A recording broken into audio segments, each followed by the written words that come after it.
gentlemen, and welcome to Sporty's latest webinar on flying the iPad, using it as your digital co-pilot. My name is Bret Koebbe. I'm here at Sporty's Pilot Shop, Sporty's headquarters in Cincinnati, Ohio. There's a nice look at our campus there at the Claremont County Airport, just east of Cincinnati. We're on a 3,700-foot runway, very active general aviation airport. And I can tell you that picture looks much warmer than it is here now after we just received 4 inches of snow yesterday. So that's a nice look ahead to the spring flying after the winter flying season. But you can see Sporty's there, flight line. We have a lot of hangars here as well, so a really busy, active GA airport. My role here at Sporty is I'm editor of iPad Pilot News, one of our preeminent blogs on iPad, flying with the iPad. I'll talk a little bit more about that later, but started back around 2010 when the iPad first came out and became a hot product for aviation and pilots. I'm also senior vice president here at Sporty's, oversee our course development, Sporty's pilot training courses like our Learn to Fly course, instrument rating course, 30 plus other courses we have to assist with earning your next rating or staying proficient. I've also been flying for, over 25 years now, started back in 2000. Today I'm an ATP flight instructor, serve as a corporate pilot, fly everything from Cessna 172, 182s, Piper Aztec, up through corporate, small corporate jets. And I've been using the iPad really since the day it came out, like I said, in 2010, in a wide variety of operations and airplanes. And so I'd like to share some of those experiences today, both what we learned in the early days and how far it's come today, where it's really a mandatory piece of equipment for many pilots in the airplane, and something student pilots are using now early on in their training as well. It's really replaced a lot of the paper and old traditional data and resources in the cockpit, and really streamline things to improve safety and make our flights more efficient. Quick overview of what we're going to cover, a wide variety of topics, and I will stress this is pretty fast-paced, and I'll explain how you can follow up with more information later. But we'll start off with an iPad legal review, just talk about the basics of what makes it okay to fly with an electronic device like an iPad or an iPhone or an Android tablet. Bring your laptop with Windows if you really wanted to, but cover the legalities there. iPad flying strategies with ForeFlight, things I've learned and my colleagues here over the last 15 years of flying with the iPad. And really most importantly, and this is how I use the iPad as a single pilot, using it as a digital co-pilot. So taking some of those tasks away from what you may have had to do in the past, use the iPad as a watchdog for you when you're the sole occupant in the cockpit, and make the technology work to your advantage, again, to make your flights safer and more efficient. And we'll wrap up with some Datalink weather topics, primarily related to ADS-B, and then I'll give you a little preview and some information on flying with Starlink as well, which has been the hot technology product for pilots in the cockpit, and that directly relates to the iPad, obviously, as a source to view that information. Just kind of some cool pictures here I've taken. On the left is 182 we have here at Sporty's, our flight school. Again, the iPad there is always front and center. It's an instrument flight there with the instrument approach charts ready to go in view. And I also like to fly a Piper Aztec 1963 model that has a full glass cockpit, but also use the iPad there for all my charts. And we use these airplanes here for flight training, transportation, staying current, et cetera. But the iPad's always there front and center when we're flying. This presentation today is being recorded, so don't feel like you have to take a lot of notes or jot everything down. It'll be up on Sporty's YouTube channel, likely by tomorrow morning at the latest. So you'll be able to come back and watch this at your own pace with subtitles at any speed you'd like. So again, don't feel like you have to absorb everything on the first time here if you are new to this topic. And I'll stress this presentation covers a wide variety for pilots of all experience levels, and as well as those with iPad experiences across all levels, whether you're looking to buy your first iPad or you're maybe 8th or 9th, like some of us who have upgraded many times over the years. We'll cover a lot of, again, beginner and advanced topics related to that operation. Most important thing you can probably write down today is that website there at the bottom, iPadPilotNews.com. This is a free resource we started, again, back in 2010 when the very first iPad 1 came out. We needed a resource available for pilots to, at that time, understand how to view a sectional chart or how to use GPS, very basic topics. And since then, we've written hundreds and hundreds of articles covering the latest app features, accessory issues, tips and tricks. So anything you see or hear me cover today, I can almost guarantee you there's a feature-length article written on that topic maybe even a video demo. So if you go onto iPad Pilot News, we have a search function. Use that search tool to find that topic and learn more about it. We like to include lots of screenshots whenever possible to help you learn maybe a basic ForeFlight feature, an advanced ForeFlight feature, how to set up your ADS-B receiver, just all kinds of topics there. And even better, we do a newsletter, and you can sign up for free on this website as well to receive that newsletter every 2 or 3 weeks to your inbox with the latest articles to make sure you don't miss anything. I'm going to start off just very basic here, but it's timely because pilots, especially those that have been flying with an iPad, say maybe more than 4 or 5 years, know that they don't last forever. It's a very reliable tool, very reliable piece of computer equipment, much more so, again, than the old Windows days that we joke about the blue screen of death, you know, when a software update came or something came along when you installed new software and it stopped working. We just don't have that anymore with the iPad. But the iPad does wear down over time, whether it's the battery life, maybe screen issues, et cetera. So whether you're looking to buy your first iPad or upgrade, I just wanted to cover briefly the current options available. And it's a little confusing. As great a marketing company as Apple is, they do muddy the waters here a little bit with their naming conventions, their technology. But the big takeaway here, let's start from on the left side of the screen. You have the iPad Pro, which comes in the 11-inch and 13-inch sizes. When you think about iPad, 11-inch is that standard size that you see, not the size, a little bit smaller than the size of a piece of paper. So that's kind of the standard size. 13-inch is the big one that's really designed for somebody in the office or doing graphic design. Not the best fit in the airplane unless you're flying a large jet or something that has a lot of cockpit space. So from a size standpoint, I'd really consider 11-inch the largest size you want to think about buying. And you can see on the far left there, the iPad Pro starts at $799. That's a very premium product with a very powerful, it's the latest M5 processor that just came out a couple months ago in their latest update. And again, that's really designed for the professional using the device for graphic intensive work, video editing, running a lot of applications. It's way overkill for what you'll need in the airplane. Next one there, the iPad Air. That's a good spot there. So that's the 11-inch and 13-inch options as well. It has a lesser performing processor in the M3, but you'd never notice when you're flying in the airplane, more than capable. Price point's more reasonable there at $599. And you can see there, these all start plenty of storage options at 128 gigabytes, which is more than enough for any aviation app. In the past, we typically recommended upgrading because they came at 32 or 64 gigabyte as a minimum. Well, now Apple's bumped that up to 128. So really the baseline memory options more than suitable for most pilots in using this in the airplane. And you've got on the third model there, that's the kind of the basic, they call it just the iPad, only available in that 11-inch size. Has an A16 processor, again, way more powerful than anything ForeFlight or Garmin Pilot would ever need in the airplane.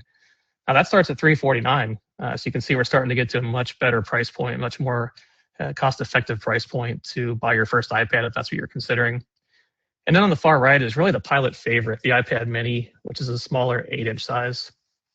That was just upgraded, I believe, last year with their A17 chip. That A17, A16, don't worry about those details. Again, way more powerful than any pilot needs in the airplane, but a very good footprint in terms of sizing, able to mount it on the side window, fits well on a kneeboard on your lap, and that starts at $499.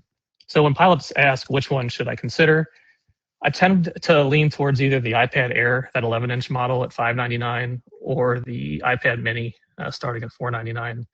If you're on a budget, the iPad, the basic one, works just fine, but I do like some of the upgrades on the iPad Air model in terms of the processor, kind of future-proofing yourself a little bit. If you're going to invest in this product, it will last you 3, 4, or 5 years. So I like to just give yourself a little bit advantage there in terms of staying ahead of technology and the latest features Apple offers. But then you have to kind of consider what the size is best for you. And in my case, I fly with the iPad Mini. I've had this different models now. I think I'm on my third one. And that just fits well in the airplanes I fly. Again, the Cessna aircraft, Piper Twins, works really well on the side window, doesn't obstruct any visibility, works great on a kneeboard. If you're just hopping up in a quick flight in a 172 or an RV airplane, works great just to keep it on your lap, it stays out of the way. So that's my preference. But again, if you are new to this, I'd say find some friends or colleagues at the airport and scope it out ahead of time. Head over to the Apple Store, Best Buy, take a look at them and see what you think.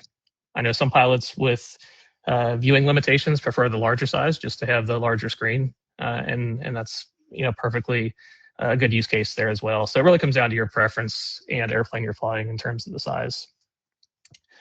Last point I want to hit here related to the iPad specifications, the non-aviation aspect, is there are two models that Apple sells for every single iPad. So the base model is just Wi-Fi only. So basically your internet connection has to come when you're in an office or your house or a building that has Wi-Fi. Now they offer a model just like an iPhone that has a cellular data radio. So think Verizon, T-Mobile, AT&T, that would allow your iPad to pick up an internet connection anywhere on the ground, essentially, that is within a cellular network.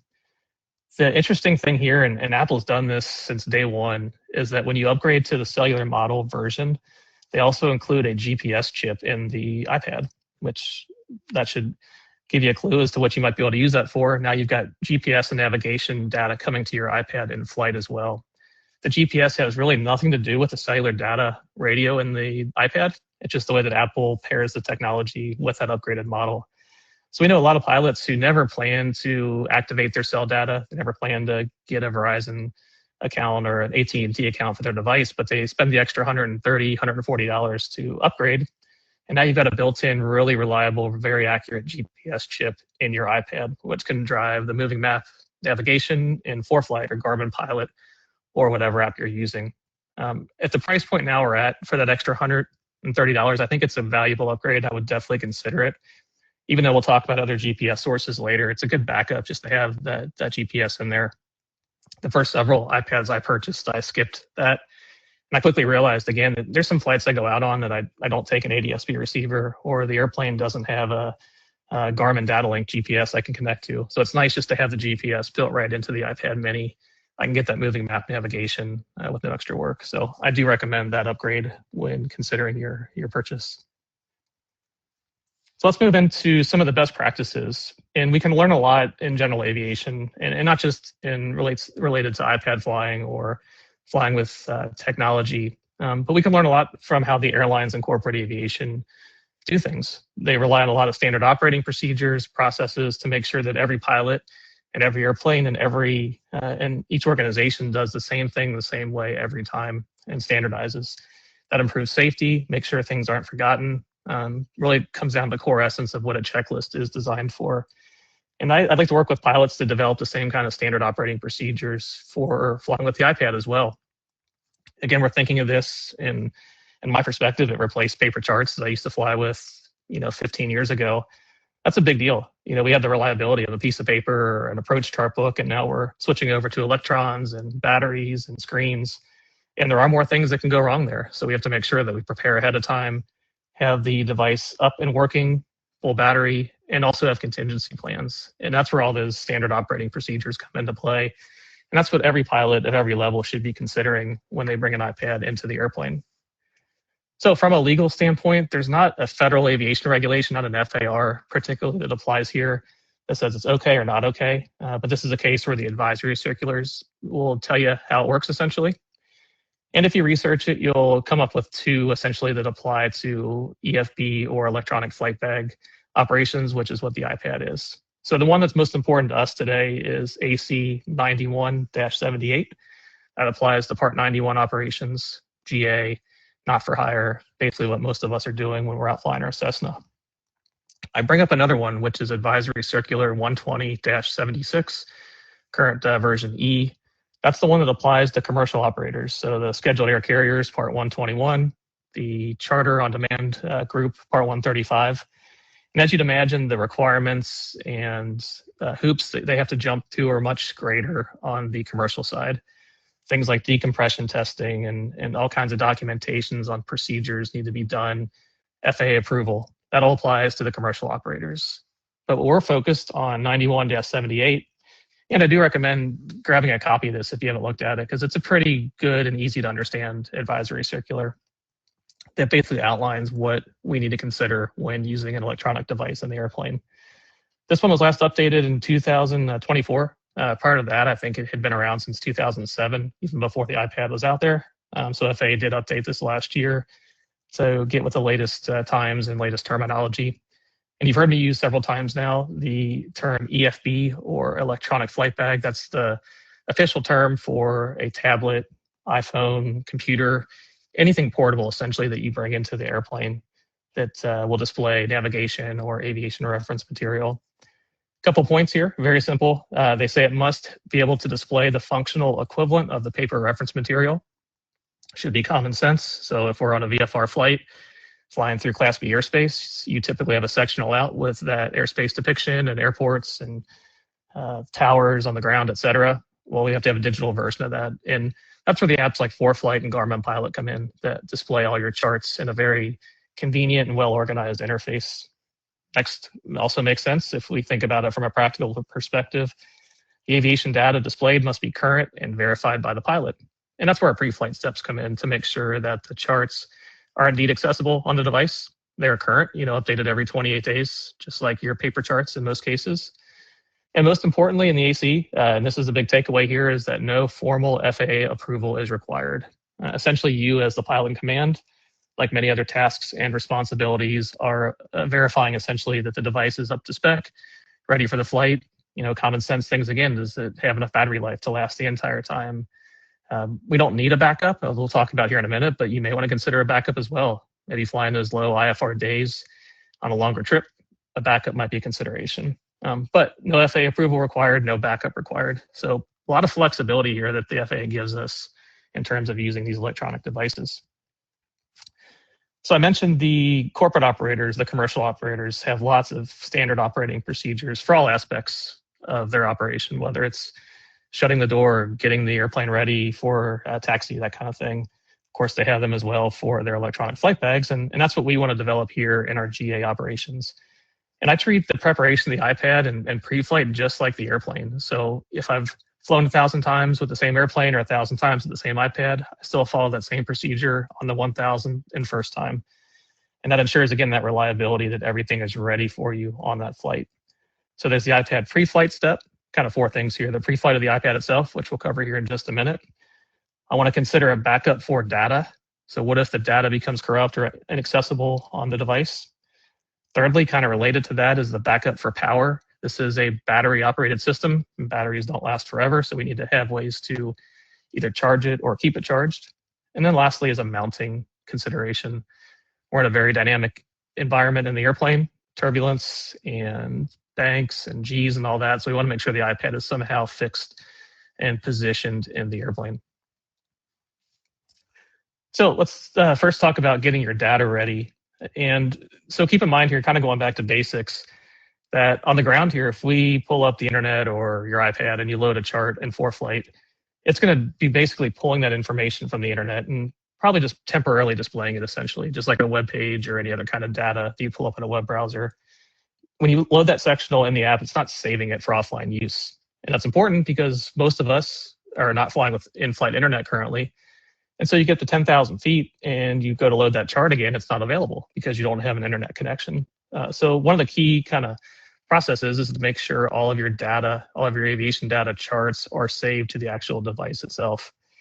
And you'll see in ForeFlight and Garmin Pilot in the download section, you can go in and download states, download specific chart types, whether it's VFR, IFR, that kind of thing. And I highly recommend you do that. So if you live in Ohio like I do, I go in and download Ohio, the surrounding states like Indiana, Kentucky. And then if I'm going on a trip to Florida, I'll go ahead and download the states between Ohio and Florida. So going down through Kentucky, Tennessee, Georgia, Alabama, et cetera.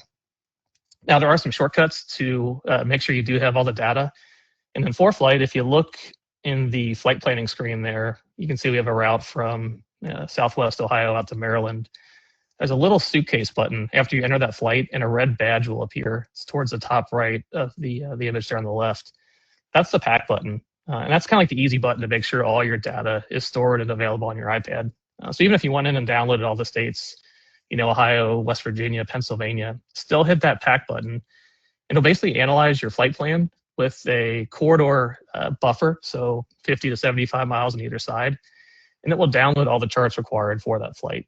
So again, I go through and hit this every time before every single flight, whether it's a local flight in the practice area or a 500-mile cross country.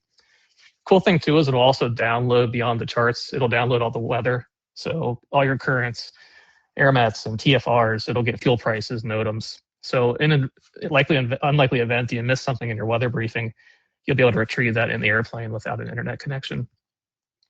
Another feature I really want to make sure I have enabled, and everyone here as well, for those using ForeFlight, is that automatic downloads function. That's in the settings section of ForeFlight. And what that will do is basically every time you open the app, it'll see if there's a new chart update available. Again, there's every 28-day cycles, and it will automatically download the latest charts in the background. So if you're like me, you like to look at the weather periodically, see what's going on, check traffic, see who's flying overhead. Every time you do that, it'll check as well for the latest data and download your charts. So a really nice feature there to kind of think ahead and make sure it's ready for you. So I mentioned the backup plan. Again, there's no backup legally required. Any of us can go fly the lowest IFR day in any airplane, any part of the country, with one iPad with current data. Now, whether you think that's a good idea or not is really up to your kind of risk threshold and what you feel comfortable with. And my recommendation, even though it's not legally required, is to consider some type of backup source. So on the left is the most conservative. I see this less and less these days. When the iPad first came out, a lot of pilots like to transition with having paper still available. Don't see that as much, but can't hurt if you go online and just print out a couple of approach charts. That's a good idea. Maybe an ILS, an LPV for your destination, just so you know you got the sure thing in hand, ready to go. On the far right side, which you'll see a lot in the corporate operations and commercial operations, is to have a second or third iPad ready to go on the shelf, all the data ready, full battery. So if something happens to the primary iPad, stick it back on the shelf, grab iPad number 2, and you're back in business. Not exactly cost effective for the average GA pilot, but it's something to consider if that makes you feel comfortable. What I consider the sweet spot is there in the middle, which is to use your iPhone or Android phone as your backup device. And that's what I do. I have an iPhone 16 or 15. You can run ForeFlight on that with the same subscription. One subscription to ForeFlight, I believe, will run on 2 iPads or an iPad and an iPhone. So it doesn't cost you anything extra. It just takes the time to download the app. And if you're going to do this, and I recommend you do if you have an iPhone, is to still do the same pre-flight though on that device. So it doesn't help if you do all the work on your iPad, but don't download anything on your iPad or on your iPhone, and that's your backup. So for those using an iPhone, pre-flight that ahead of time, use the pack function, download all your states. But you've got a really reliable source there in the airplane. The likelihood of an iPhone and an iPad failing on the same flight are pretty low. Next up is the battery consideration, and this is probably one of the most important. This is probably the number 2 cause of an iPad failing you in flight. Number 1 I'll get to here shortly. So if you watch an Apple commercial, which there's no shortage of them these days in the holidays, you'll see somebody using it, playing games or reading the internet or watching videos, and they'll advertise 10+ hours of battery life. And that's conservative. It's really good, actually, especially in the media side of what they can crank out of that little battery.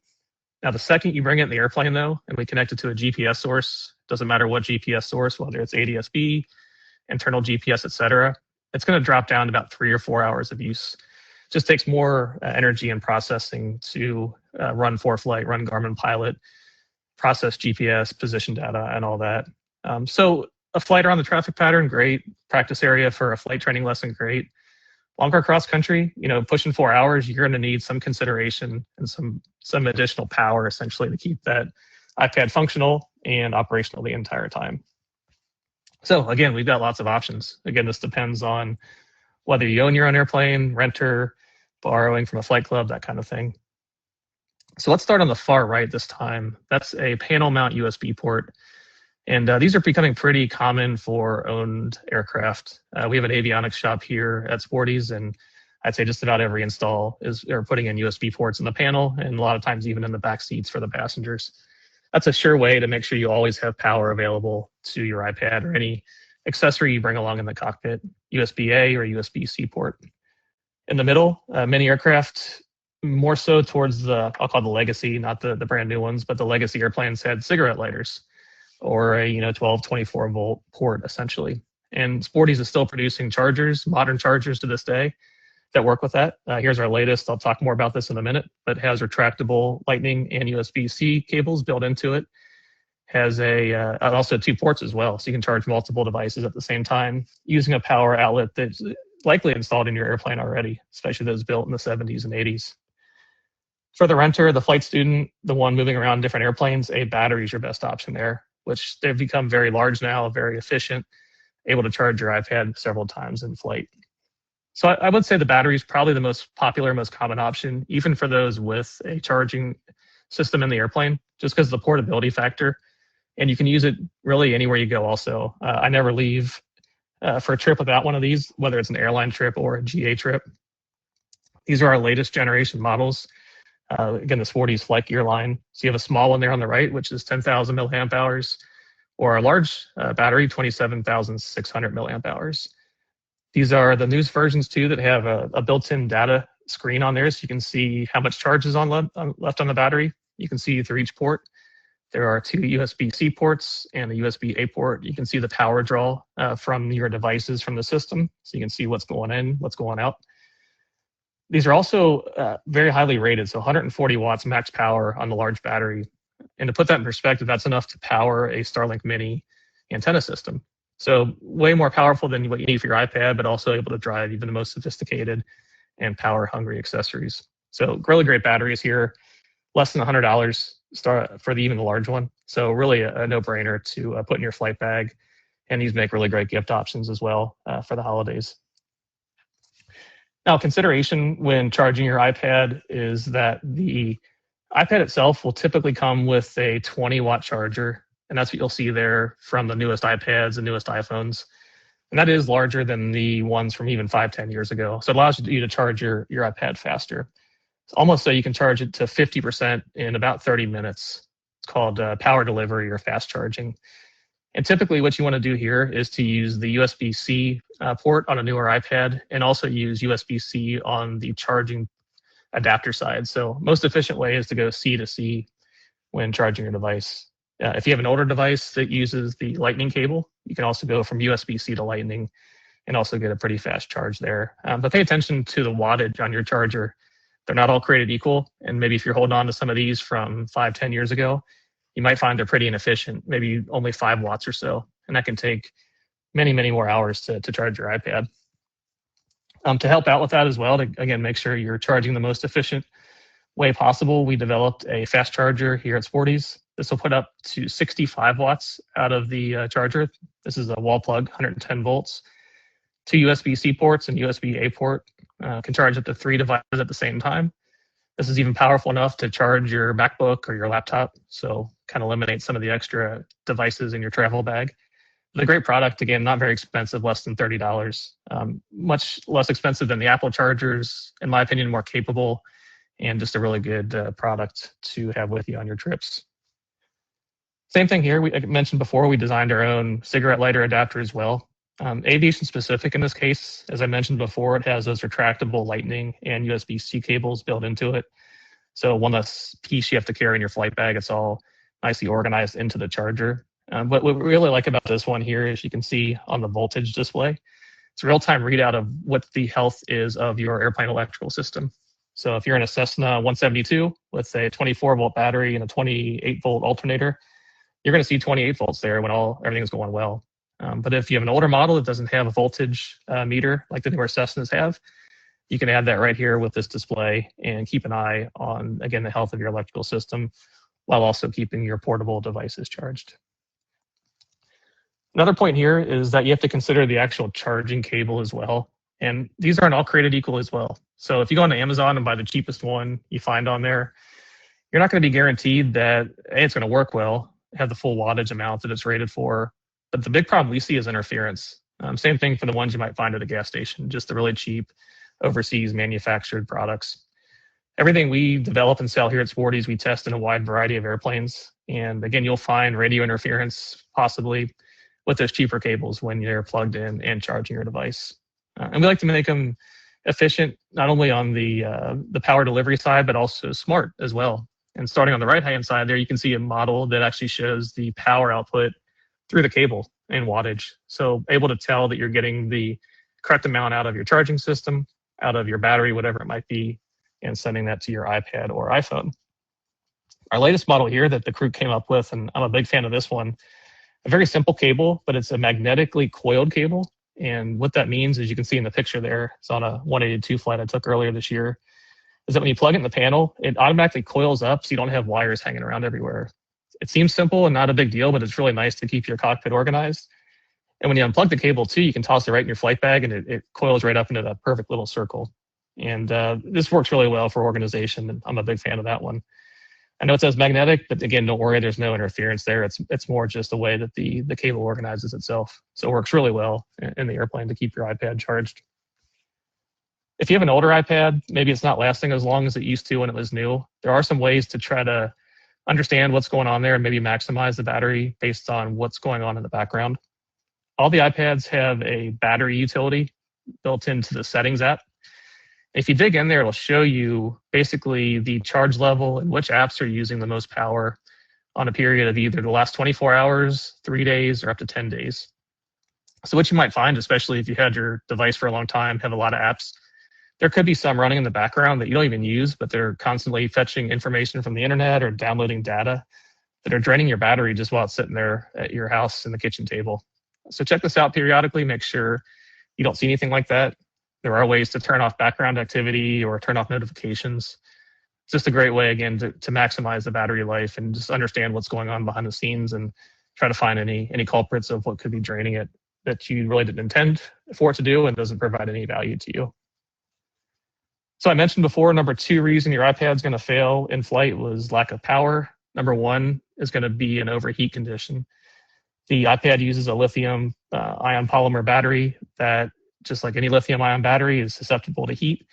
And if it gets too hot, we've all heard the cases countless times on the airlines and even outside of aviation, that when these batteries get too hot, they can run into a thermal runaway situation and catch fire. And that's the last thing we want in the airplane. Now, fortunately, the Apple products are reliable. Apple designs the software, the hardware to all work really well together, and they have overheat prevention. So when it senses it gets too hot, well before any damage could be done to the battery or a fire situation, it'll basically shut itself down. Won't accept a charge, won't display the screen any longer, which is good. Prevents the fire, but not good for the pilot because we can't see our aviation data then. So there are some ways around that to prevent that. And this is really for those flying in the hot environments, maybe a bubble canopy that doesn't have the high wing of a Cessna to block the sunlight. But what this is the X-Not cooling case that incorporates a series of fans to essentially draw air away and around the back of the iPad like a heat sink to pull heat away from it. So if you're one of those conditions where you just can't do anything else to keep the iPad cool enough, definitely check out the X-Not cooling case. And they make these for the mini, the larger iPads as well. You can mount these on a kneeboard, you can mount them on the RAM mount system, lots of options. In that worst case scenario, and if you want the peace of mind, and a lot of the corporate operators require these now, definitely find them on the airlines, as a fire containment bag. So again, in that unlikely event, this is a good insurance policy that you have an option if that iPad overheats, or even a passenger device, maybe not yours, but you just want to have one for the occupants of the airplane. This is a fire containment bag that you would be able to use the gloves, tongs, and put the iPad into the device, seal it up to prevent more damage in the airplane or injuries to occupants in the airplane. So get a good insurance policy. Definitely consider these the more passengers you carry, just again, because the number of devices on the airplane is increasing with that situation. We talked about mounting, lots of options here. And like everything else we're going to talk about, it's really a personal preference and depends on what's in your airplane in terms of mounting fixtures. Do you have a yoke? Do you have a side stick? Do you have windows available for suction cups? But I like to break it down into 2 main categories. And on the left, you have the kneeboard option, which that really works in just about any airplane. And as I'll show here in a minute, there's a wide variety of kneeboards from just basic clips to whole flight desk organizers. And on the right side is the mounting option. You can do yoke mounts. You can do a suction cups mount to a side window, which is my preference. You have Bonanza mount specifically for the Beechcraft products. Just, again, a wide variety of different options there. It depends where you want to put the iPad and what your panel looks like. You don't want to block any instruments, but maybe the right side of the panel is clear and open, and putting it on the right side yoke works out. Just, again, a personal preference, what you want to consider here. This is a case I'd strongly recommend for those looking for advice. Head over to iPad Pilot News and search for mounting. We've covered just a wide variety of airplanes and what we think works best in each one and the different products available. Again, at Sporty's, we're iPad focused and iPad accessory focused. So we've developed a flight gear line of flight gear kneeboards. On the mounting side, we really like the RAM mounts. RAM's been around for many years, as well as the MyGoFlight mounts, which is a premium option. For simpler, more universal, there's the robust mounting options. And these are nice because they're flexible and they're not designed for a specific size iPad. So what you'll get is a kit with the flexibility to kind of build it, whether you have an iPad mini or an iPad Air 11-inch. One kit will work with all of those. As you can see, the pieces it comes with that allow you to expand or contract the size of the clamps. This is a kit that starts at around $40, so really price effective, very not expensive at all. You can do a suction cup, you can do a yoke mount, a clamp, lots of flexibility, but this has been a really popular mounting solution just because of how well it works in a wide variety of airplanes and a wide variety of iPads. Another popular option, sometimes less is more, and you just want to secure the iPad to your leg without a lot of bells and whistles. You don't need a writing pad, you don't need pockets for charging cables, you just want to secure it on your leg. And that's where the MyClip Multi comes in. This has been a really popular product over the years to use a Velcro strap and some basic clips to secure the iPad right to your leg. And this will work with an iPad mini all the way up to the largest iPad that Apple makes. And just again, a really simple option. I like this too. I keep one in my bag as a backup just because it doesn't take up much space. It's a strap and some clips. So a very low profile product to keep with you for the occasions when you need something like this that's simple. With an iPad and accessories, you want to think about your flight bag. And again, in Sporty's, of course, we've been developing flight bags for, well over 40 years now. And our latest flight bags are technology focused. Our most popular one there on the left is the Flight Gear iPad bag. As the name suggests, it's designed to secure your iPad, your ADS-B accessories, your headset, any technology item as well, your radios, your batteries, your charging cables. But think about that though, because we're talking about having this device accessible in the cockpit and the supporting content as well. So I want to be able to access my battery, access my charging cables. Maybe I don't pull them out right on takeoff, but hour 2 or 3 in the flight, I want to be able to get to them and know where they're at. So having a well-organized flight bag is critical for today's pilot, just because of all the gadgets we're bringing with us. The other popular one I like there is the Flight Outfitters Lift bag. A little bit different color scheme, but kind of a more modern approach with that orange color and just a different style as well. But same kind of footprint as you can see. It's really designed well for small spaces in the airplane. So let's switch over to the flying side now, talking about actually using the iPad in the airplane. So I like to call the iPad my digital co-pilot. Again, I fly a lot single pilot. I do a lot of family trips with my wife and son in the back. So I'm sitting up front all by myself. And so I like to use the iPad to keep an eye on me, whether that's alerts or terrain data, just all kinds of different information. But going back to the basics, in a 2-crew environment, what does a co-pilot provide? It provides timely information before and during a flight, calls out abnormalities or flight deviation, and assists with duties during high workload phases of flight. All 3 of these all apply to the iPad as well, as I'll show you here, and how it can help you out and really become your new co-pilot. As I mentioned, I'm up front a lot by myself, family's in the back, so I don't have a co-pilot sitting there, at least until that little guy gets bigger. So I'm up there with my iPad, oftentimes music and air traffic control, but the iPad's really what keeps you in tune with what's going on. And during those especially critical phases like an approach or flying through weather, I couldn't imagine flying without it these days. So let's start at the very beginning. So we have to talk about our pre-flight weather briefing. And basically we're going to take the iPad and kind of show its usefulness from the time you first think about planning a flight all the way through landing and touchdown. So first off is the weather briefing, and the iPad's done a great job here of being a one-stop shop for weather. And there used to be some controversy here before this AC came out, AC 91-92, which addresses the weather briefing process. And the common debate in the water cooler talk or the hangar talk was you have to call flight service before every flight because you have to get a weather briefing. It has to be documented. If you don't do that, you're breaking the FARs and you're not doing it legally. Many considered that to be a little much and not true. This AC puts that to rest. Basically, there's a quote there that the FAA considers that a self-briefing may be compliant with current federal aviation regulations. By self-briefing, pilots can often improve their knowledge of weather and aeronautical information. Key point here, flight service personnel are available should a pilot need assistance. And if you read the details here, it's pretty plain language. They honestly don't want you calling flight service unless you need to. So what that means is they want you to use the flight service website, the flight service briefings and apps like ForeFlight. And even you don't even have to do that to make it legal. If you go through and you check all the boxes by checking each of the weather advisories, current weather, forecast weather, NOTAMs. If you're doing that through your checklist and you're doing it on the ForeFlight Maps page or the imagery page, that's a legal weather briefing. You don't have to talk to flight service. Again, like the AC, the 9176 that we talked about earlier related to electronic flight bags, this is a very plain English AC. Has a lot of good checklists, a lot of good tips, so definitely one to check out. But key takeaway, you can do a full weather briefing, complete weather briefing on your iPad on ForeFlight, and that's perfectly legal and perfectly fine. Now, to help with that, ForeFlight offers a full weather briefing product when you're planning a flight. After you do that, on the Flights tab there on the bottom, you'll see a briefing option, and that will load a graphical weather briefing in the exact same structure that flight service would provide it to you on the phone. So starting out with adverse conditions, the synopsis, current weather, forecasts, all the way through NOTAMs and TFRs at the end.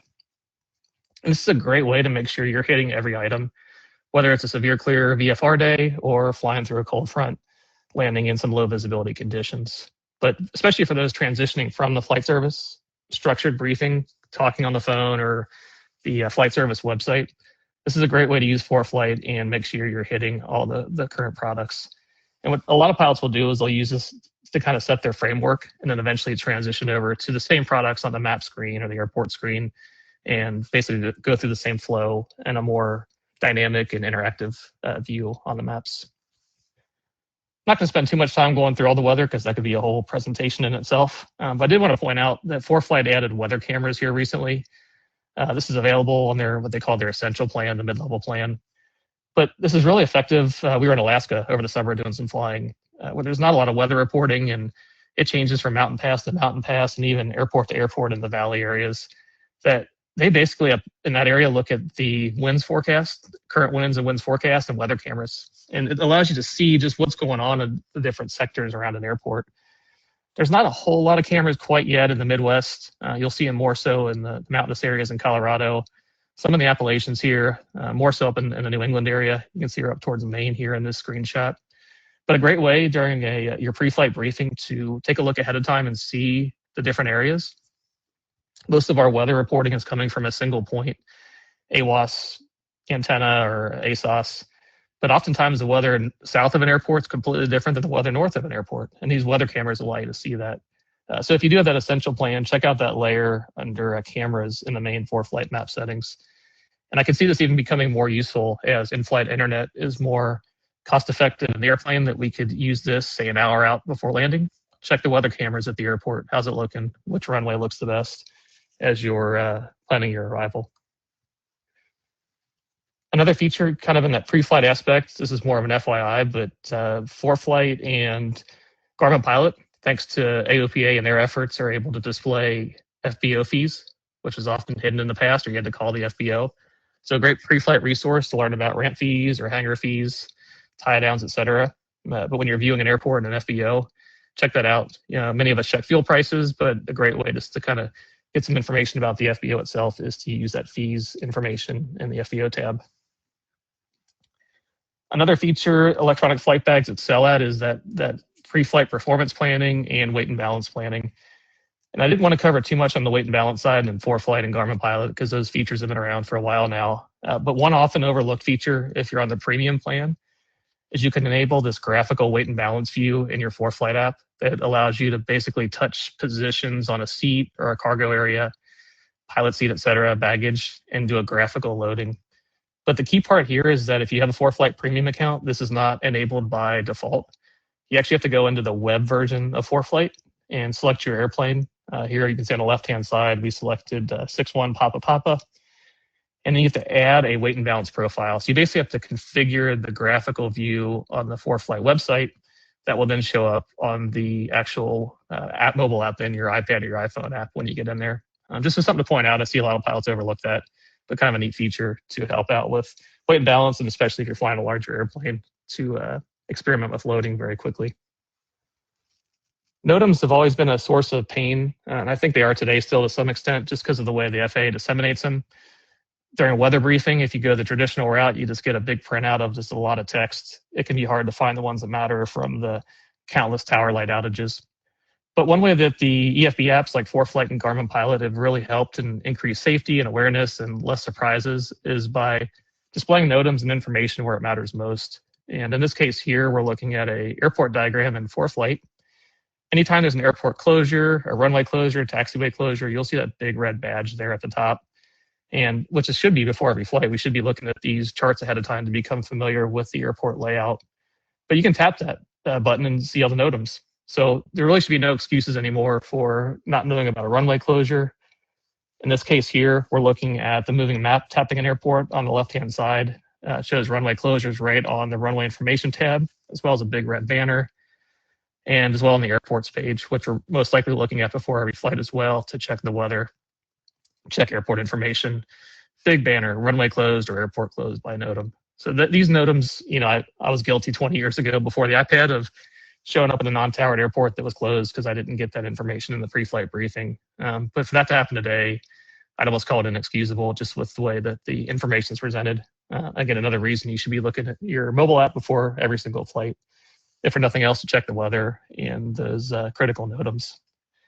So Garmin Pilot, this is pretty cool. It takes us one step further. This is a new feature they released, I believe, just last month in the Garmin Pilot app, and an extension of what they call smart charts. And Garmin's always been big on data-driven information. So not relying on traditional sectionals or the approach charts, but actually drawing their own data on the map.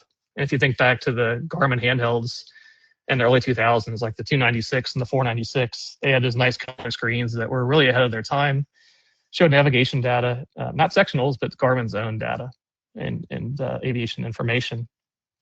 And they're doing the same thing here now with taxiway diagrams, similar to ForeFlight, but taking it one step further and actually color coding the runways or the taxiways that might be closed by NOTAM. So in the left-hand example here, you can see runway 33 left is closed. Taxiway Charlie is yellow, which means part of that is closed as well. And you can get the details there by tapping the NOTAM button. So all this information is now integrated into the resources we're already looking at. On the right-hand side is another NOTAM they put on there. That's a FICON NOTAM, a field condition NOTAM. So if you look there for runway 3, you see the 555 numbers. That's the braking action on the runway divided into thirds. So 5 is actually a pretty good number, probably just a wet runway. But if you're looking at this and flying into Minnesota in the winter and it showed, say, 0, 1, or 2, likely poor braking action due to snow or ice on the runway. Again, you probably are aware of that already if you're flying in those conditions, but you can get that information right on the runway, right in Garmin Pilot, just way better display of it and likely to not be missed during your pre-flight or in-flight viewing. When it comes time to continue planning your flight, especially for those flying IFR, we have the alternate considerations. And we have regulations to go by that we need to look at in terms of what approaches are available and minimum ceiling, minimum visibility. ForeFlight includes an alternate advisor feature that after you put in your destination airport, tap alternate and it'll display nearby airports to your destination, including distance and time to get there, as well as fuel to get there, the forecast weather and approaches. It's not going to make the decision for you, but it's going to provide all the information necessary to help pick the best option when you are legally required to file an alternate airport. Here's another one. I'm going to call it a pre-flight feature because you need to do it ahead of time, but it's going to save you in the air in the unlikely event you have a loss of power or complete engine failure. So ForeFlight calls this the glide advisor, and it will basically take a look when you're flying with GPS at your current position, provided you have the feature enabled, and draw that turquoise boundary around the map based on where you could glide to from your current position, factoring in your glide performance. So then you're asking, how does it know what my glide data is? And that's where you come in. You have to program this in ahead of time. So I strongly recommend, if you haven't done this yet in ForeFlight, on the left-hand side here, go to the settings section on the map screen. Scroll down till you'll find the glide advisor. Go ahead and turn that on. And underneath that, you'll see glide settings where you can put your best glide speed. In this case, we're looking at a 172 of 65 knots. So you'll enter that in there on the screen, and as well as your glide ratio. Again, 172, we're going to call it approximately 9:1. That will then enable ForeFlight to basically draw out based on your current altitude where you could glide to. And this is important not only to know that you can make an airport, Oftentimes, it's important to know that you cannot make an airport. So it's not going to give you that false sense of hope that you can stretch your glide for 10 miles to try to make it to the nearest airport. You know right away you got to find an off-airport landing site, whether it's a road or a field, wherever you're at. But again, you have to do this ahead of time. So you don't want to have an engine failure and then be going into configuring settings. So make this some homework if you haven't used it.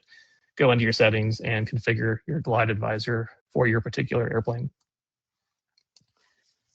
This is one of my favorite features next, especially in the concept of Digital Copilot, because these are the alerts that will basically monitor your position, monitor your parameters, and call you out if something doesn't look right.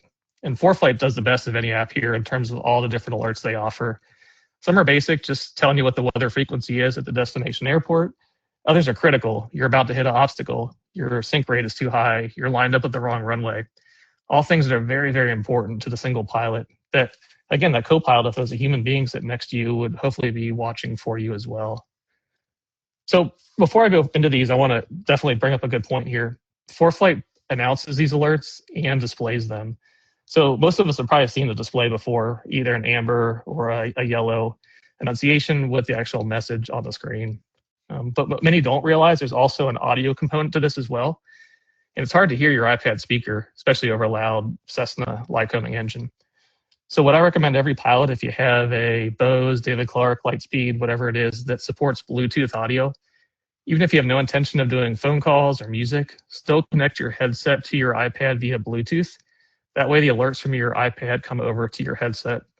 Very important, again, that your eyes up in the airplane, scanning the instruments, scanning for traffic.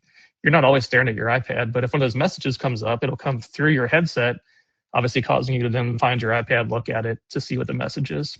So make that an important point. Again, I just know a lot of people that don't do the Bluetooth connection because they don't use phone or music. That shouldn't be the reason. The reason should be to get your iPad alerts played through your headset. So let's take a look at some of these. What are the options? These are your basic flight contextual alerts. So again, I mentioned nearest altimeter setting, nearest weather frequency. On the far right there, when you're lined up with the runway, it'll give you an alert. It'll actually speak out 3 mile final, runway 21 left, to verify that you are on that runway. And we hear time and time again of pilots landing at the wrong airport, lining up with the wrong runway. This is kind of that final check, maybe to break that error chain. If you are not where you think you are, listen to that, process it, make sure you are indeed lined up with that runway, and then continue. So some more time-sensitive warnings, starting in the middle. The device, if you went ahead and saved all your data ahead of time using that pack feature, it's going to save all the TFR information. Or if you're flying with ADSB, an ADSB receiver that has TFR data, it's going to have that information as well. So if you're flying, which is highly unlikely and hopefully nobody ever does because they did their thorough pre-flight briefing and keep an eye on this kind of thing. But if you are approaching a TFR that you weren't aware of, ForeFlight will alert you to it. Again, just enough time hopefully to get out of the way, turn around, reassess, and say what's going on here. On the far left is a traffic alert, again, flying with ADSB traffic, whether it's a portable receiver or a panel mount system connected to your iPad. It'll give you that call out of where the traffic is in terms of a clock direction, a distance, and an altitude. Again, hopefully enough information to have you alter your course, alter your altitude, et cetera, to avoid a conflict. And then on the right, based on GPS data and a built-in obstacle and terrain database, is the ability for it to look ahead, looking at obstacles or terrain, and give you those alerts as well if you have an impending impact point with terrain. So again, all 3 ways to really save your butt in an unexpected situation due to an external hazard. Another one here, and I can think of several accidents this would have prevented if the crew had this and processed the information. This will tell you which runway you're entering and how many feet remain. So important, especially for those higher performance turbine airplanes that might need 5,000 to 6,000 feet. It's going to tell you, okay, if I need a 6,000 foot runway and I hear 4,700 foot remaining, that's a red flag. Something's not right here. I'm at the wrong spot on the runway. I didn't do my performance planning properly. And more importantly, am I on the right runway? And so that call out there can help you verify that you are indeed at the right spot. ForeFlight took this even further in the last, I'd say, year. As you remember, I think it was last year, we had a lot of near misses at the bigger airports with airline traffic. And I'm not saying ForeFlight did this in response to that, but these definitely would help those situations to get the pilot's attention ahead of time. So on the left-hand side here is a traffic on the runway alert. So in this case, actually, this is a traffic on final alert. So you're on the runway. Let's say you're told to position and hold on that runway 4 right. If ForeFlight detects another airplane on short final, it's going to give you an alert there telling you, hey, you need to query ATC or make a change. Somebody's coming right at you from behind. On the right-hand side is the case where you're on final approach and there's an airplane lined up on the runway that you're approaching.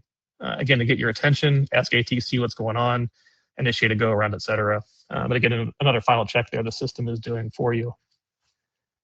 Back to the GA world and pilots of all levels. I mentioned before that the iPad will shut down when it gets too hot, and you won't get a warning. Apple just shuts it off and will show you that thermometer indication. ForeFlight helps out here and they actually monitor the iPad's temperature. And if you're approaching the threshold of what's shutting down, it'll actually give a ForeFlight alert saying the iPad is too hot.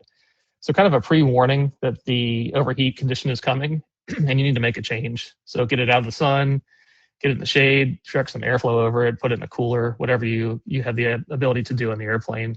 Do something quickly before the iPad overheats and becomes unavailable.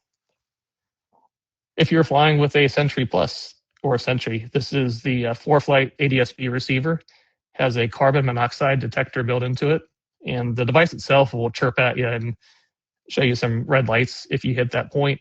But because it's so well integrated with ForeFlight, if you do hit that carbon monoxide level threshold in terms of part per million, ForeFlight will display an alert on your device, a red warnings indication like you see there, as well as an RO alert.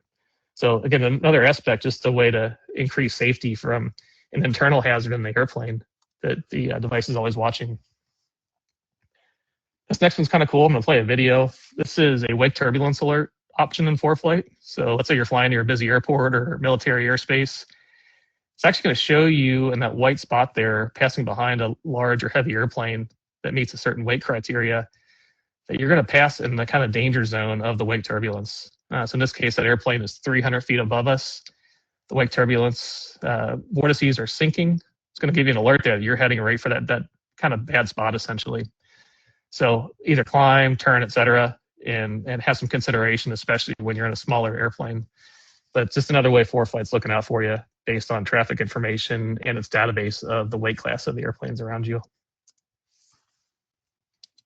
Going to wrap up here on the landing aspect before we move into the Datalink weather part. One of the biggest things that was always tricky when I was learning to fly with paper charts was thinking ahead. I'm thinking back to my student pilot days though, but landing at a control tower airport, you get through the headache or the stressful communication part with tower. You get on the runway, you land, and then you're like, okay, where am I? And I probably didn't have my paper airport diagram out on the seat, when I had 30 or 40 hours. And then it's kind of on to the next frantic stage of where do I go or what do I do? Well, again, the iPad here in ForeFlight solved that problem by automatically showing the airport diagram when you land. So you slow to a taxi speed on the runway. Hopefully you know which taxiway you're going to exit. But you look at your iPad, whether it's on the side of the window or on your lap on a kneeboard, you automatically see where you're at on the runway, taxiway diagram. This makes it so much easier for situational awareness. Again, automatic feature, you didn't have to do anything. Just a feature called Auto Show Taxi, whether it's the taxi diagram in the plate section of the app, or if you have the feature with the georeference charts, it'll show the actual airport diagram right on your moving map, and just really reduces workload, makes that transitioning from flight to taxiing that much easier. What Garmin and ForeFlight are doing now, it's kind of neat. Again, I mentioned Garmin's always been a leader in data-driven charts and data. Well, ForeFlight's heading that way as well. They recently released over the summer their dynamic procedures. This is kind of a way to simplify the display of instrument approach chart information. This will show the waypoints, the altitudes, all the details of an approach chart, and a sidebar. Definitely takes some getting used to because many of us IFR pilots are just kind of mentally trained to look at certain parts of a piece of paper on the approach chart to find information. But as you kind of move to this, and a good way to do this is to brief both the paper, or the paper, but the traditional TPP chart plus their new dynamic procedure. But as you go to this way, you'll find it's a lot more efficient. You can really just focus on the information that matters most. Again, those waypoints, final approach fixed altitudes, decision altitudes. I'll show you a picture of what it's going to look like on short final there in the bottom right, most approach instructions. So I'm not going to quite yet call it a replacement for your traditional approach chart, but you can kind of see the direction we're heading here with the information that ForeFlight has to kind of rethink how we get ready for approaches. Same thing in Garmin Pilot. They call them smart charts. Again, it's kind of smart terminal procedures, whether it's instrument approaches, arrivals, departures. I showed before the airport diagram with the NOTAMs on there, but just a new way to display that information in a more modern format in the aviation maps. All right, we hit 4 o'clock. I've got about maybe 5-10 minutes left here, so encourage you to stick around, and we're going to cover just a little bit more here as it relates to Datalink weather, and then we'll wrap up for today. So again, thanks for your time, and we'll continue moving ahead here. So I would consider Datalink weather, which first started with Sirius XM, and many that have been flying for many years remember the Garmin 496. I believe that was the first portable unit, maybe a 396, but portable unit that had Sirius XM. And I call that a game changer for pilots, because it was the first time that we had the ability to keep an eye on the big picture of radar imagery and what the updated METAR was 300 or 400 miles away. And it essentially replaced the role of flight watch and flight service in the air. I can think back to the early 2000s, talking to flight watch, trying to navigate a cold front, and you did your best in IFR and steered clear of the heavy rain, but you never really knew exactly what you're doing. And I'm sure many of those flights, if you look back and had Datalink weather, you would have said, what the heck are you doing without the information in front of you? But the information we have now just allows us to make so many better decisions. And that's why essentially flight service is still available in flight, but many pilots are able to do this via self-service, via their iPad, and looking at the imagery and making decisions to steer clear of hazardous weather many, many miles in advance, instead of getting close to it and trying to bob and weave and sneak our way through it. So it's really just changed the way we approach flying in GE airplanes, where maybe we don't have an onboard radar system. That's just not an option. But we do have Datalink weather, which again allows us to do many similar things and make smart decisions about our routing. And my takeaway is you can make many more flights now today than you would have without the technology. Flights you would have stayed on the ground probably because you just didn't know how the weather would progress over the next 3 or 4 hours. Whereas today you can launch, take off from Ohio, watch some systems form as you head south towards Florida, make a decision. Do you keep going? Do you have an out? You can see how it's developing. And again, I think that this allows us to launch on more flights than we would have in the pre-ADSB Datalink weather days. So a quick review on the terminology. There's actually 2 components to ADSB. There's the ADSB out component. That's the transponder that's required to be in your airplane to fly, and essentially the airspace that required a Mode C transponder prior to the year 2020. That's the installed panel mount system by an avionics shop. The secondary component is ADSB in. That's the Datalink and traffic data broadcast from ADSB towers all across the United States.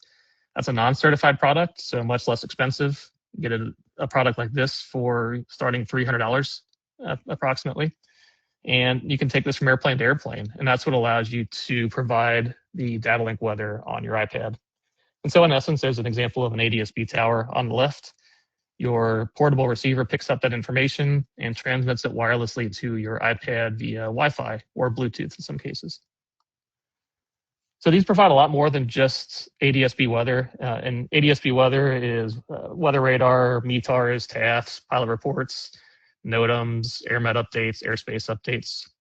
Also provides ADSB traffic. So since pretty much every airplane now has an ADSB out transponder, we can pick up that information from both the other transponder and the ground towers to get a fairly complete traffic view, especially when flying in Class B, C airspace and above 10,000 feet. These receivers also have GPS, so it solves that problem. So you're going to get your navigation data via the receiver. They also, many of them have an optional AHRS, or an attitude heading reference system. And that allows you to display backup pitch and bank information on your iPad. And as you can imagine, that could serve as a backup attitude indicator for those flying IFR if the panel went dark. So just a really great safety feature and beyond just weather and traffic. Main options here, you have Stratus, which we'll talk about here in a minute. There's actually a new model available. You have the Garmin GDL50 for those flying with Garmin Pilot, and then the Sentry line of ADSB receivers that are designed for ForeFlight. So for the ForeFlight pilots out there, Sentry is the kind of gold standard. There's 3 models: Sentry Mini, which does not have a battery. This is probably the most popular version here, which is the Sentry product. And then there's Sentry Plus, which I'll talk about here in just a minute. But a great unit. You literally just put a suction cup on the side panel or put it on the dash, turn it on and go flying. It'll connect to your iPad via Wi-Fi. Very simple to do, and it'll connect to multiple iPads as well in the cockpit. So You, your co-pilot, your passengers can all connect to it. It has a 12-hour battery, so it's going to last for many, many flights. You don't really have to worry about charging it or keeping it charged in flight. It has the AHRS built into it, so it'll display the pitch and bank information in ForeFlight. And as I mentioned earlier, when talking about the alerts, also has a carbon monoxide detector. So just a really good safety tool for the airplane. And I often joke, if I had to go on a flight and you said you can either have a headset or the ADS-B receiver and iPad, I'd probably take the ADS-B receiver and suck it up with the microphone and speaker, especially on long cross countries. It's just such a great weather tool, great safety tool to keep up with what's going on. The upgraded version is Sentry Plus. This adds a OLED screen, so it's going to give you battery information, includes a G meter, so you can track your G information, as well as you can cycle through other data points on there like GPS position accuracy and other metrics. This one has a built-in flight data recorder, which the flight training side really likes because they're able to send this out on student training flights and track a lot of details, bring it back on the ground later and debrief that in ForeFlight. So for those in the training environment, whether it's VFR or instrument training, really look at the Sentry Plus flight data recorder as a great way to debrief your flights and get a lot of good information. Also has a carbon monoxide detector, and again, works just with ForeFlight. One thing that's really neat, and again, I talk about the backup utility of this, and again, this is why I put my iPad on the side window there in the 182. I've got my backup pitch and bank, as you can see in the synthetic vision view. But what's really nice now is that the Sentry units have a barometric pressure sensor built into them. So they can detect the current pressure around you. They take that and then measure it against the current altimeter setting of the nearest airport, as you can see in the lower right there.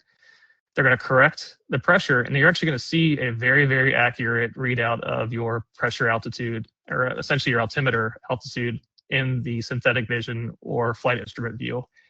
So prior to this would be a GPS reading, and it would be accurate within 300-400 feet. In my experience now, thanks to the baro correction that ForeFlight automatically does, that altimeter is within about 20 to 30 feet of accuracy, which is awesome because that's my backup altimeter now if I had to use it in a last case scenario to fly an approach or get down in IFR weather. So it's a really good tool and a really neat, smart feature that ForeFlight has incorporated. Brand new, and this actually just got announced late summer, and it's going to be available for sale here very soon, is the 4th generation Stratus ADS-B receiver. Unique thing here, so whereas Sentry works with ForeFlight, the Garmin unit works with Garmin, the Stratus 4 is more of a universal ADS-B receiver. So there's many more apps out there, obviously, besides ForeFlight and Garmin Pilot. So Stratus 4 allows you to get these great ADS-B Datalink weather and traffic features beyond that. So WingX Pro, Flight Plan Go, Stratus Insight by Apario, FlightQ, etc. Provides all the same great features as the Sentry, so ADS-B weather and traffic, GPS, AHRS, G meter.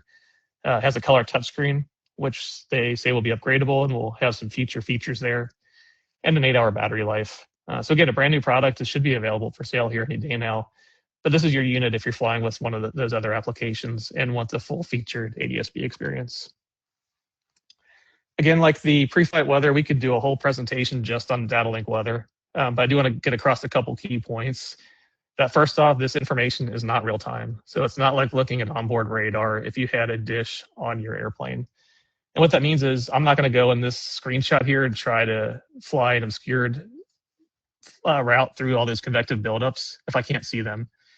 And it likely means those cells that I'm seeing there have moved probably 10 minutes at least from the current position I'm seeing there. So that's not good if I'm trying to navigate and bob and weave through cells, but it's great if I'm trying to make a big picture plan. And in this case here, I can see this, I believe this is a cold front. I can see where the activity is building. And so it allows me to generate a route, 100 miles in advance just to go around it altogether, especially if it's an IMC and I know I can't see the weather or see the buildups in those cases. So use this as more of, a big picture, strategic tool, not a tactical tool to get around the weather. The other key takeaway is keep a visual on this kind of thing, especially when you're flying in the summertime and the buildups are growing quickly. Stay visual with the weather. A lot of times I'll see too, and I've flown a lot of airplanes that have onboard radar, and it'll show us flying, we'll stay well clear of the cells, but it'll show us right in the middle of a purple cell on ADS-B weather while we're in the clear, based on what we're seeing on the real-time radar in the airplane, which tells you if you think you're in a clear spot, that's probably where the cell actually is. So don't use this system if you can't see outside the window to actually steer clear of the weather. and steer clear of those building towering cumulus clouds, especially in the thunderstorm season and in the south and the tropical areas. A couple last topics here. Satellite connectivity is really getting more and more popular as we have more cost-effective options. So kind of going through the options here currently, if you have an iPhone 14, 15, or 16, you have a satellite antenna built into your iPhone. And they keep expanding the feature set here. This first was an SOS type feature for those maybe camping or hiking in out of cell network areas out west or in the Appalachians. Well, now you can actually text message from your iPhone. This can work from the airplane, but it's a little tricky. This uses the Global Star network that Apple's a partner in.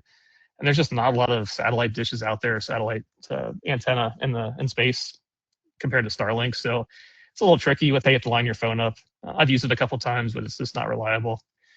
If you want a reliable texting option, that's where the Garmin InReach comes in. A very cost-effective unit. You can get into it for around $15 a month. Reliable way to send messages and photos and voice messages across the Iridium network using the Garmin Messenger app. And then what most of us hear about these days is the best option for high-speed internet at a really reasonable price is the Starlink Mini system. And this works out well because the dish, that's not really a dish, it's an antenna, rectangular antenna, fits really well in GA airplanes, especially the Cessna models, the Cirrus models, Bonanza. Use a suction cup to hold it to a rear window or that side window if you have that option. And we can get into this pretty cost effectively. So a couple considerations for those thinking about it. And we've been flying with the Starlink Mini here at Sporty's for about a year and a half now. And you're going to get broadband internet, 100, 150 megabit, enough to stream video for your passengers, enough for you as the pilots, again, to look at weather cameras or check out any other kind of data points on weather that you don't get over ADS-B. But considerations here. So the hardware, the retail price is $499. It's frequently on sale for half of that. So you can get into an antenna often for less than $250, which is great. The service is very inexpensive as well, starts at $65 a month for up to 50 gigabytes. I will stress that's at speeds less than 350 mile an hour. They do charge more for those flying at the faster speeds, but for GA airplanes, not a consideration there. So cost effective. You have to consider power. It does not have a battery built into it. But again, that's why we developed that flight gear battery, as you can see there, the 27,000 milliamp hour battery. That can support up to 140 watts of power output. If you're considering other power options, just remember that Starlink Mini needs about 60 watts for startup. And then once it gets going, about 30 watts continuous. So consider your battery or one of the latest high power USB-C ports in the panel. It does need to be mounted, either a side window or a back window of a Cessna. Cirrus works really well.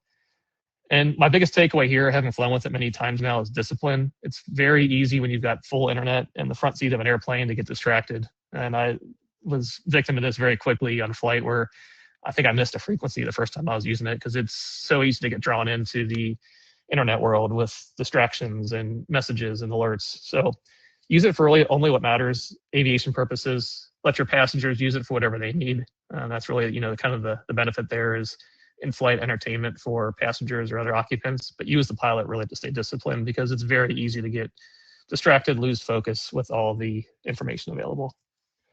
So to help out with this, we've developed a Starlink Mini kit at Sporty's, around $150. So once you buy the antenna from Starlink Direct, this kit includes a flight gear battery, the one we've been talking about. It includes a special cable. So it's not a USB-C port on the Starlink Mini, it's actually a direct-in DC power cable. So we've developed a USB-C to Starlink power cable to run from the battery to the product or from your panel if that's the case. And a simple silicone suction cup mount that allows you to mount it to a side window. So everything you need to get going on the aviation side for around $150. You can get all that at sportys.com. That's what we fly with in our airplanes here. Works really well. All right, last thing and I'll wrap up. And again, I appreciate everybody's time here today. I want to point out Sporty's has a pilot training app. This is what I work on mostly during the day here at Sporty's in terms of product development.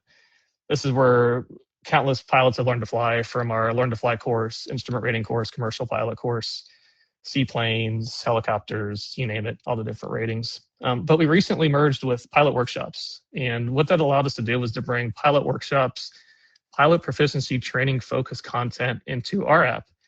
And this is great for existing pilots to really brush up their skills and become better. So things like airplane engine operations, communications, IFR procedures, air traffic control, pilot legalities. We have a new product with Pilot Workshops, Check Ride Insights, how to prepare for your private pilot check ride.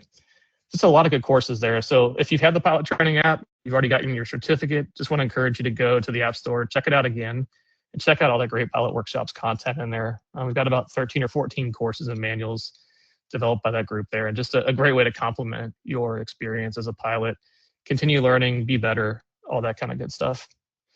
Okay, with that, I'm going to wrap up. Again, thanks everyone for their time today. Chris has been working here hard on the back end answering questions. I hope he got to everyone as the questions have been coming in. Again, we'll have another recording of this up, not another, but the actual recording up tomorrow morning on the Sporty's YouTube channel. We've got one more webinar coming up here in December in a couple weeks on airplane engine operations that is really good. I really encourage everyone to check that out. We've learned a lot working with the group here developing that at Pilot Workshops, and they're going to share some of the knowledge to help you learn more about your engine. Again, coming up just before Christmas. So on behalf of Sporties, my name is Bret Koebbe. Thanks for your time today, and hope you enjoy flying with your iPad, and hope you learned something from the presentation. Thank you.